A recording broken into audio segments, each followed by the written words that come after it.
Question देखते हैं। So that one and only one out of n, n plus one and n plus two is divisible by 3 where n is any positive integer. Question कर रहा है कि N जो है कोई भी एक पॉजिटिव इंटीजर है, और जब जो है कोई पॉजिटिव इंटीजर आप सिलेक्ट करते हो और उसमें 1 ऐड करते हो और उसमें 2 ऐड करते हो तो आपको 3 पॉजिटिव इंटीजर मिलता है। उसमें से मात्र एक ही पॉजिटिव इंटीजर होगा जो कि 3 से डिविजिबल होगा। पहले एग्जांपल के हेल्प से देख लेते हैं, देन इसको प्रूव करेंगे। ठीक है, ठीक है। सपोज हम मान लेते हैं n इक्वल टू क्या मान लो, चलो 5 लेते हैं। ठीक है, अब हम क्या करते हैं, n प्लस 1 क्या हो गया, 6 हो गया, मतलब 5 प्लस 1 क्या हो गया, 6 हो गया। n प्लस 2 क्या हो गया, 5 प्लस 2 7। तो 5, 6 और 7 में जो है एक 6 ही एक ऐसा नंबर है जो 3 से डिविजिबल है। चलिए n इक्वल टू मान लेते हैं हम 7 लेते हैं, तो n प्लस 1 तो 7 प्लस 1 कितना हुआ 8। उसका n प्लस 2 तो 7 प्लस 2 9। तो 7, 8 और 9 में जो है एक ही ऐसा नंबर है जो कि 3 से डिविजिबल है, वो 9 है। 7 डिविजिबल नहीं है, 8 डिविजिबल नहीं है, केवल एक 9 है जो कि आपका 3 से डिविजिबल है। तो चलिए इसी चीज को हमको प्रूव करना है कि अगर आप कोई भी नंबर लेते हो और उस नंबर में 1 ऐड करते हो, 2 ऐड करते हो, तो उस 3 नंबर्स बनेंगे। तो उस 3 नंबर्स में मात्र एक ही नंबर होगा जो कि 3 से डिविजिबल होगा। ठीक है, तो हमें जो है कोई भी नंबर ले रहे हैं, 5 ले रहे हैं तभी, चाहे 7 कोई भी नंबर लें, तो हम क्या करेंगे, तो यहाँ पे किसी भी पॉजिटिव इंटीजर के लिए वैलिड है। तो हम क्या करेंगे, सभी पॉजिटिव इंटीजर को कंसिडर करना है, तो उसको जो है हम n से दिखा सकते हैं कि हाँ n जो है क्या एक पॉजिटिव इंटीजर है। तो मान लेते हैं लेट, यहां पे लिखते हैं let n be any positive integer, let n be any positive integer on dividing n by 3। ठीक है, तो देखो क्या होता है कि जब n को मान लेते कोई पॉजिटिव इंटीजर है और जब n को जो है हम 3 से डिवाइड करेंगे, तो भाई आप जानते हो किसी भी नंबर को किसी नंबर से डिवाइड करते हो तो जाहिर सी बात है कुछ ना कुछ कोशेंट आता है, कुछ ना कुछ रिमाइंडर आता है। तो यहां पे n जो था एक जनरल नंबर, ऑल पॉजिटिव लिए हैं, कोई पॉजिटिव नंबर लिए हैं, तो इसके करस्पॉन्डिंग जो है कुछ भी उसके करस्पॉन्डिंग हमें कोशेंट भी आ सकता है, तो रिमाइंडर आ जाएगा। तो हम इसको क्या करते हैं, एज जनरल लेते हैं कि Q मान लेते हैं, Q हमारा क्या आएगा, Q बी द कोशेंट आएगा, Q be the quotient and R be the remainder. ठीक है, R बी द रिमाइंडर। अब क्या करते हैं, हम सभी जो पढ़े हैं यूक्लिड डिवीजन लेमा, अब उस स्टेटमेंट का यूज यहां पे करते हैं। देखिए बाय यूक्लिड डिवीजन लेमा जो है, यूक्लिड डिवीजन लेमा जो है, तो क्या कहता है, dividend equal to divisor into quotient plus remainder, जहां पे R जो है वो लाई करता है 0 और डिवाइजर से कम। ठीक है, डिवाइजर से कम। ठीक है, तो हमारा जो डिवाइडेंड जो है यहाँ पे क्या है, n है, डिवाइजर क्या है 3 है, तो 3Q प्लस R, जहां पे R जो है वो लाई करे 0 और 3 के बीच में। ठीक है, तो आपका R जो है या तो जो है 0 हो सकता है या 1 हो सकता है या 2 हो सकता है।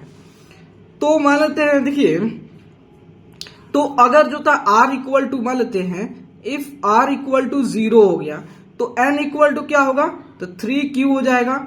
अगर R इक्वल टू 1 हो गया तो n इक्वल टू क्या हो जाएगा, 3Q प्लस 1 हो जाएगा। अगर R इक्वल टू 2 हो जा रहा है तो n equal to 3Q plus 2 हो जा रहा है। ठीक है, 2 हो जा रहा है। n equal to 3Q plus 1 n equal to 3q+2 number ये हो जा रहा है। ठीक है, तो समझिएगा। ठीक है, तो हम जो है कि इस n को जो है किस फॉर्म लिख सकते हैं, हम इतना इस फॉर्म में लिख सकते हैं। तो यहां पर लिख सकते हैं स्टेटमेंट जो होता है n में बी इन द फॉर्म। ठीक है, अब क्या होता है, अब सबको केस वाइज सबका स्टडी करेंगे। कैसे, तो हम क्या सपोज मान लेते हैं केस 1 में क्या करते हैं, इस n को पहले कंसिडर करते हैं। Case 1 n equal to 3q लेते हैं। ठीक है, तो अब n में क्या ऐड करते हैं 1, 3q+1। अब n में क्या ऐड करते 2, तो 3q+2। तो आप देखेंगे कि ये 3q+1 3q+2 में मार्क्स जो है एक ऐसा नंबर, एक ही नंबर जो कि 3 से डिविजिबल होगा, ये है। क्योंकि इसमें रिमाइंडर 0 आ रहा है, लेकिन इसमें रिमाइंडर 1 आ रहा है, इसमें रिमाइंडर 2 आ रहा है। तो इसमें केवल जो है n ही एक ऐसा नंबर है जो कि 3 से डिविजिबल है। ठीक है, तो लिख सकते हैं only n is divisible by 3। ठीक है, अब नेक्स्ट में क्या करते हैं, n इक्वल टू क्या लेते हैं, 3q+1 लेते हैं। n इक्वल टू जो होता है, अब इसको कंसिडर करते हैं n इक्वल टू 3q+1 लेते हैं। ठीक है, तो n इक्वल टू 3q+1 लेते हैं। तो अब हम क्या करते हैं, इसको मान लेते हैं केस 2 में कंसिडर कर लेते हैं। ठीक है, तो अब n+1, तो देखिएगा 3q+1+2 क्या हो गया, 3q+3। इस चीज को हम ऐसे लिख सकते हैं 3 इंटू q+1। अब n+2 equal to 3q+1 plus जो है 2, कितना हुआ, यहां पे कुछ गलत हो गया क्या, 3q+1 लिया है तो यहां पे 1 होगा जी, ये 1 होगा, तो 3q+2 हो जाएगा। ठीक है, 3q+2, तो यहां पे जो है 3q+2 हो गया, तो 3q+, तो यहां पे क्या शो करा, तो 3q+3, तो इस चीज के लिए 3 इंटू q+1। देखिए यहां पे 2 स्टेटमेंट हुआ है ना, एक 3q। ठीक है, ठीक है, तो देखिए, तो हमने लिया है n इक्वल टू 3q+1 लेके सॉल्व कर रहे हैं। तो जब n में 1 ऐड कर रहे हैं तो हमें मिला 3q+2, जब 2 ऐड कर रहे हैं तो हमको ये मिल रहा है। तो देख रहे हैं इसमें जो जब इस नंबर को हमने डिवाइड किया 3 से, तो इसमें रिमाइंडर 1 आ जा रहा है। जब इसको 3 से डिवाइड कर रहे हैं तो रिमाइंडर 2 आ जा रहा है। जब इसको 3 से डिवाइड करें तो इसमें रिमाइंडर 0 है, क्योंकि हम यहाँ पे देखिए यहाँ प्लस में कुछ है, प्लस में 0 है। इसका मतलब है कि यही जो है नंबर जो है 3 से डिविजिबल है। तो कह सकते हैं इसमें n प्लस जो है 2 जो है इज डिविजिबल बाय 3। अब चलते हैं n इक्वल टू क्या लेते हैं, 3q+2 लेते हैं। ठीक है, अब इस पे सॉल्व करते हैं। तो अगर तो इसमें 1 ऐड करके क्या हो गया, 3q+2+1, तो 3q+3, तो 3 बाहर, तो 3q+1। ठीक है, अब n में क्या करते हैं, 2 ऐड करते हैं, तो 3q+2+2 कितना हो गया, 3q+4। ठीक है, 3q+4, तो यहां पे हो जा रहा है n+2 क्या हो गया, 3q+4। ठीक है, यहां फोकस कीजिएगा। तो इस पे और इस पे, तो इसमें देखिए इसमें रिमाइंडर कितना आ रहा है, 2 आ रहा है। इसमें रिमाइंडर कितना आ रहा है, 0 आ रहा है, क्योंकि यह q+1 इंटू में 3 के इंटू में, तो ये इंटीजर हो गया। क्योंकि देखिए आप जो कोई भी इंटीजर आएगा अगर उसमें 1 ऐड कर दो उससे 1 ज्यादा हो जाएगा, तो ये हमारा क्या होगा, इंटीजर हो गया।